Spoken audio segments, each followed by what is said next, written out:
जैसे हम छोटे बच्चों को सारा पोषक तत्व युक्त हम उनको खाना देते हैं ताकि उनकी जो मानसिक और शारीरिक विकास अच्छे से हो, ऐसा ही कुछ सीन है हमारे क्रिसैंथेमम के फ्लावर के साथ। हेलो दोस्तों, आपका मेरे चैनल में स्वागत है। तो अब हमारे गुलदाउदी की जो प्लांट है कलियों पे आ गई हैं और कलियां जो है फ्लावर में तब्दील होने से कुछ ही कदम पे हैं। तो इस टाइम पे हमें ऐसी कौन सी सावधानियां बरतनी चाहिए, इसके बारे में ही आज का जो है वीडियो है। तो जैसे हम पहले करते थे, जैसे हमारे प्लांट छोटे छोटे से थे तो हम अलग अलग उनको फीड देते थे और उनसे थोड़े से बड़े हुए तो हमने इनको अलग अलग फीड दिया। लेकिन अब जो है हम इनको बिल्कुल ही अलग तरीके से ट्रीट करेंगे ताकि जो हमारा प्लांट हो अच्छे से ग्रो करे और जो इनके फ्लावर हो अच्छे से स्टेबल रहे। तो सबसे पहले जो हमने काम करना है कि पिंचिंग अब बंद कर देना है, बिल्कुल पिंचिंग ना करें। अगर पिंचिंग कर भी देंगे तो आपका जो दोबारा से उनकी कलियां आएंगी छोटी छोटी सी होंगी और जो फ्लावर के साइज होंगे वो भी छोटे होंगे। तो अगर आपने पहले पिंचिंग नहीं किया तो अब बिल्कुल ना करें, क्योंकि अभी जो है टाइम जा चुका है पिंचिंग का। अगर हमने इस टाइम पे कुछ बातों का ध्यान ना दिया तो जो हमारे क्रिसैंथेमम की जो सारी मेहनत है वो बेकार हो जाएंगी। तो हमें बहुत सारी जो है सावधानियां बरतनी बहुत ज़रूरी है इनके फ्लावर लेने तक। तो अभी जो पहले जो हमें फर्टिलाइज़र इनको फीड करते थे तो वैसे ही इनका फर्टिलाइज़र अभी नहीं होगा, ये चेंज हो जाएगा। पहले हम इनको डीएपी के दाने और जो गोबर की खाद होती है नाइट्रोजन युक्त खाद देते थे, लेकिन फिलहाल अभी बिल्कुल नहीं फीड करना है, क्योंकि जो इनकी कलियां हैं थोड़ी सी ओपन हो गई हैं। अभी हमें इनमें जो है ऐसी खाद देनी है जो इनकी कलियों पे काम करे, ताकि इनकी जो कलियां है अच्छे से जो है ओपन हो पाए और ये फ्लावर में कन्वर्ट हो जाए। इनको हमने नाइट्रोजन युक्त खाद बिल्कुल नहीं देना है इस टाइम पे। अगर हम नाइट्रोजन युक्त खाद देंगे तो क्या होगा कि इनकी जो है पत्तियां ही पे काम करेगा और जो हमारी कलियां हैं उन पे वर्क नहीं करेगा। तो हमने अभी नाइट्रोजन जो है खाद इनको बिल्कुल ही बंद कर देना है, बिल्कुल नहीं फीड करना है। तो हमने जैसे पहले हम वीकली तौर पे इनको जो हमारे जो भी कंपोस्ट टी बना के देते थे, सरसों की खली हो गया या फिर कोई भी लिक्विड फर्टिलाइजर देते हैं, अब वो बिल्कुल नहीं देना है, क्योंकि जो है इसका काम हो चुका है। बाकी जो हमारे विंटर फ्लावर हैं उनमें हमने फीड करना है, क्योंकि वो तो कलियां बनाते रहते हैं और फ्लावरिंग हमें देते रहते हैं। बट क्रिसैंथेमम का कुछ अलग हटके हैं, क्योंकि ये एक बार कलियां बनाते हैं और एक बार ही फ्लावर करते हैं। तो अब हमें इनको नाइट्रोजन नहीं देना है, सच एनपीके जो है फर्टिलाइज़र वो देना है। ये जब तक देना है तब तक कि ये इनके फ्लावर अच्छे तरीके से इनमें जो है ओपन ना हो जाए, मतलब खिल ना जाए पूरी तरीके से। एनपीके देने का एक ही मकसद है ताकि जो इनकी कलियां हों अच्छे से खिल जाए और जो थोड़ी सी आलसी कलियां होती हैं वो अपने हेल्प से खुल नहीं पाती है, तो जो ये एनपीके हम देंगे इनको ये उनकी मदद करेगा अच्छे से फ्लावरिंग करने में। तो ये काम करना है हमने। और ये जो हमारे जो क्रिसैंथेमम के नीचे जो सूखी पत्तियां वगैरह होती हैं इनको तो हमने साथ के साथ रिमूव करते रहना है, ये चाहे क्रिसैंथेमम के प्लांट हो चाहे बाकी जो विंटर फ्लावर होते हैं उनके यहाँ। तो ये वर्क तो हमने रेगुलरली तौर पे करना है। और देखिए ज़्यादातर क्रिसैंथेमम में स्पेस नहीं होते ये गुड़ाई करने का, बट इसमें थोड़ा सा है तो हल्का सा मैं थोड़ी सी इनको गुड़ाई करी। बस ध्यान दें, बस ज़्यादा नहीं करना है, इनकी रूट वगैरह डैमेज नहीं होने चाहिए इस टाइम पे, क्योंकि जो हमारी सीजनल प्लांट है इनमें तो गुड़ाई ना करे तो ही बेटर है। आप यहाँ पे देख रहे हैं कलियाँ बस खिलने ही वाली हैं, तो इस टाइम पे हमने इनको एनपीके फीड करना है। और फीड जैसे हम एनपीके बाकी दिनों में इनको स्प्रे करते थे, लेकिन ये स्प्रे तो बिल्कुल ही नहीं करना है, हमने इनको मिट्टी में देना है, मतलब इनकी ज़मीन में देना है, इनके गमले की जो मिट्टी होती है उनमें देना है।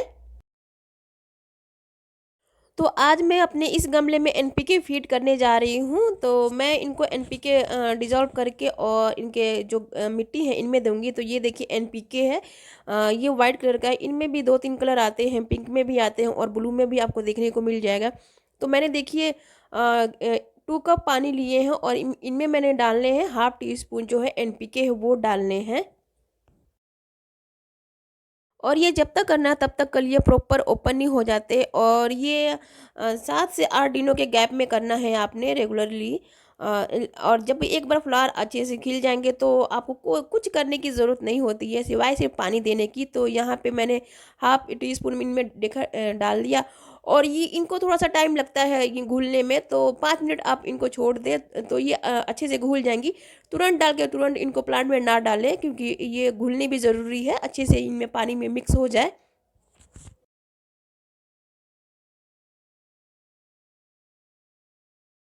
तो ये इसमें पानी की बात करूँ तो ये 2 कप पानी है, जो छोटे कप चाय के होते हैं उनसे। तो मैं इनमें 1 कप ही दूँगी, क्योंकि जो मेरा गमला है ये 8 इंच से छोटा है, तो जो गमले की साइज़ है वो छोटा है। तो इनमें दे दूँगी, अब बाकी जो मेरे छोटे-छोटे से क्रिसैंथेमम के प्लांट छोटे-छोटे से डब्बे में लगे हुए हैं उनमें दे दूँगी। तो देखिए इतना इनफ है इसके लिए, ज़्यादा भी नहीं देना है और ना ही कम देना है, बिल्कुल बराबर मात्रा में इनको देना है। खाद दे दिया। अब जो अगला पॉइंट हमें ध्यान देना है कि जो हमारा प्लांट हो, अगर आपने ग्रीन नेट के नीचे रखा है अभी तक, तो उनको बाहर निकालिए, ग्रीन नेट के नीचे मत रखिए। इनको पूरे फुल डे की जो है सनलाइट चाहिए, और जो रात को अंधेरा है वो बिल्कुल प्रॉपर चाहिए। और अंधेरे के साथ साथ जो है इनमें जो हमारे इनके कलियों के लिए अच्छे से हेल्दी ग्रो के लिए जो सबसे महत्वपूर्ण जो चीज़ें चाहिए इनको, वो है जो फोग, जो ओट्स की जो बूंदें होती हैं वो इन पे पड़नी बहुत ज़रूरी होती हैं। जैसे स्ट्रॉबेरी के लिए ज़रूरी है, वैसे भी क्रिसैंथेमम प्लांट के लिए जो है ये जो फॉग होते हैं वो इन पे पड़ना बहुत ज़रूरी है। और दूसरी इस बात का भी ध्यान दें, जब भी आप गमला आप घुमाते हो या इधर से उधर शिफ्ट करते हो तो ध्यान से करें। देखिए यहाँ पे जो है मेरे इस प्लांट की जो गमला नीचे उतारते समय 2 कलियाँ जो है टूट गई हैं, तो थोड़ा सा दुख लगा मुझे, क्योंकि काफ़ी मेहनत से हम अपने प्लांट की जो केयर करते हैं। तो यहाँ से जो स्टेम ऐसी दिख रही हैं इनको मैं कट कर दे रही हूँ। दिन में इनको अच्छी तरीके से रोशनी मिलनी चाहिए, और रात में जो है इनको अच्छे तरीके से जो शबनम की बूंदें हैं वो मिलनी चाहिए। तो हमारा जो क्रिसैंथेमम का प्लांट है काफ़ी अच्छे से अब ग्रो करेगा। और जो अगला पॉइंट हमने ध्यान देना है कि हम अपने प्लांट पास-पास में रखते हैं, तो अभी देखिए ये देखिए कितने पास-पास में रखे हुए हैं, लेकिन इनमें जो है एरेशन नहीं हो पा रही है अच्छे तरीके से, और जो सूरज की किरणें हैं वो भी अच्छे तरीके से इनको नहीं मिल पा रही हैं। तो जैसे ये प्लांट है तो अब इनको हमें थोड़ी-सी स्पेस देनी पड़ेगी, ताकि जो है इनमें अच्छे से हवा पानी लगे चारों तरफ, नीचे से गमले की मिट्टी से लेके इनके हर एक जो है इनकी जो डंडियाँ हैं उन पे पड़नी चाहिए। तो आप यहाँ पे देखिए ये प्लांट देखिए, इनमें बीच में जो है गैप है, तो ये अच्छे से रखा हुआ है, इनमें स्पेस है, इनमें जो है सूरज की किरणें अच्छे से लगेंगी, और जो हमारे जो एरेशन है वो भी अच्छे से होगा। तो इतना डिस्टेंस जो है गमले में जो है वो चाहिए, ताकि जो है प्लांट एक दूसरे को टच ना हो।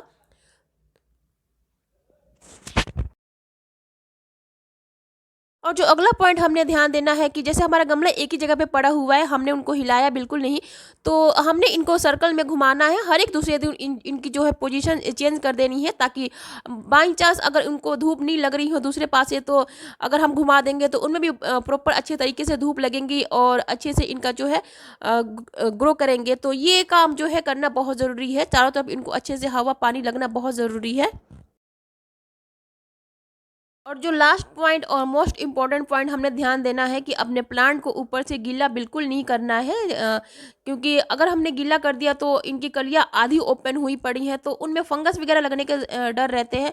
अगर आपके प्लांट में मान लो कि कुछ भी इंसेक्टिसाइड का अटैक हो, तो भी आपने ऊपर से इनको पानी वगैरह स्प्रे नहीं करना है। आप कोशिश करें कि हाथ से ही इनको हटा लें। अगर आपने ऊपर से पानी दिया तो इनमें जो प्लांट है, जो है फ्लावर है, शायद जो इनकी कलियाँ अच्छे तरीके से ओपन ना हो पाएँ। अगर आप पहले से इनमें सावधानियाँ बरती होंगी तो इनमें फंगस वगैरह बिल्कुल नहीं लगेंगे, ना ही कोई कीड़े का अटैक होगा। तो अगर आपने कुछ देना है तो इनकी मिट्टी में हल्की जो है जो फंजीसाइड से और जो हल्दी लेके आप स्प्रिंकल कर सकते हैं, इनकी मिट्टी में करना है, ऊपर से बिल्कुल नहीं करना है। अगर बाई चांस बारिश आ जाती है तो इसका तो हम कुछ नहीं कर सकते उपाय। अगर 1-2 गमले हैं तो आप अंडर शेड रख सकते हैं, बट बहुत सारे गमले हैं तो आप कैसे रखेंगे? तो ये तो नेचर का है, इनमें हम कुछ नहीं कर सकते हैं। तो इस स्टेज पे हमने फंजीसाइड का स्प्रे बिल्कुल ही नहीं करना है, बिल्कुल ही मतलब ना के बराबर नहीं करना है। तो आपने अभी देखा कि मैंने जो है अपने गमले हटा लिए हैं, इनको स्पेस दे दिया है काफ़ी। पहले तो बिल्कुल चिपके-चिपके से थे, लेकिन अब देखिए सब में जो है एरेशन और जो धूप है अच्छी तरीके से लग रही है। और पीछे जो छोटे-छोटे से गमले लगे हैं उनमें भी पिंचिंग नहीं करना है। ये नहीं कि छोटे हैं तो पिंचिंग कर ले, नहीं करना है। क्योंकि जब दोबारा से अगर कलियाँ आएँगी तो वो बिल्कुल छोटे से होंगे। अगर बड़ी खिलने चाहेंगी तो छोटे ही खिलेंगी। तो इससे अच्छा है कि हम एक ही फ्लावर लें और बड़ा सा लें, अच्छा सा लें और हेल्दी लें। तो इसलिए हमने पिंचिंग नहीं करना है। और देखिए इनमें जो गैप है काफ़ी अच्छे से, और देखिए इनमें भी कलियाँ बहुत भरपूर मात्रा में भर-भर के आई हुई हैं, और जो है ये प्लास्टिक पॉट में लगे हुए हैं, जो हमारे बाल्टियाँ होती हैं उनमें लगे हुए हैं। और ये हमारे जो दूसरे कलर है, मेरे ख्याल से ये येलो कलर में, मुझे लग रहा है कि येलो कलर का जो है इनमें फ्लावर होंगे, क्योंकि ये जो न्यू प्लांट है। और जो हमने ये करना है कि ये तो हमने ज़रूर करना है कि इनको सपोर्ट ज़रूर देना है। अगर आपने अभी तक अपने प्लांट में सपोर्ट नहीं दिया है तो ये ज़रूर कर ले, स्टिक के सहायता से इनमें सपोर्ट दे दे, ताकि जो जब ये फ्लावरिंग करेंगे तो ये ना प्लांट काफ़ी हैप्पी हो जाएंगे। तो इनको सपोर्ट के लिए कुछ ना कुछ चाहिए हमें, तो इनको स्टिक लगाए और इनमें अच्छी तरीके से रैपिंग कर दे किसी भी रस्सी को लेके, तो अच्छे से इनमें जो है सपोर्ट मिल जाएगा। और यहाँ पे देखिए मेरे पास जो है मैरीगोल्ड के जो हमारे ये शाखाएँ हैं, ये थोड़े से सूख गए हैं, तो ये भी काफ़ी स्ट्रॉन्ग है, तो इनको लेके ही मैंने इनमें डाल दिया है। और ये देखिए छोटे से गमले में लगे हुए हैं, गमले नहीं, ये प्लास्टिक की बोतल है, इनमें भी देखिए अच्छे से ग्रोथ हो रही है। और इनमें भी हम पिंचिंग बिल्कुल नहीं करना है। तो देखिए ये पिंचिंग लास्ट वीक किया हुआ है, लेकिन अब नहीं करना है बिल्कुल, चाहे 2-3 फ्लावर आए, इतना ही फ्लावर लेना है हमने, पिंचिंग बिल्कुल ही नहीं करनी है अब। क्योंकि आपने अब पिंचिंग कर दिया तो क्या पता दोबारा कलियाँ आए ही ना, क्योंकि इनका एक टाइम टेबल फिक्स है, तो अपने टाइम टेबल के अकॉर्डिंग चलती हैं, तो पिंचिंग बिल्कुल ना करें। इनमें भी देखिए कलियाँ आने लगी हैं, क्योंकि ये काफ़ी लेट लगाया था मैंने। तो बस ये कुछ जो बातें हैं इनमें जो है ध्यान देना है, अभी देना है। और जब ये अच्छे तरीके से खिल जाए तब हम प्लांट को जहाँ मर्जी हम इनको रख सकते हैं। इनको ज़्यादा धूप भी नहीं देना है तब, अभी नहीं, अब अभी तो चाहिए, लेकिन इनके खिलने के बाद इनको धूप में अगर 1 से 2 घंटे तक धूप दे दे तो ही काफ़ी है। उसके बाद हम चाहे तो हम इनको इंडोर भी रख सकते हैं शो के लिए। तो पहले हम इनको खिलने दें, उसके बाद हम इनको अपने घरों में सजाए, इनके साथ बहुत कुछ कर सकते हैं।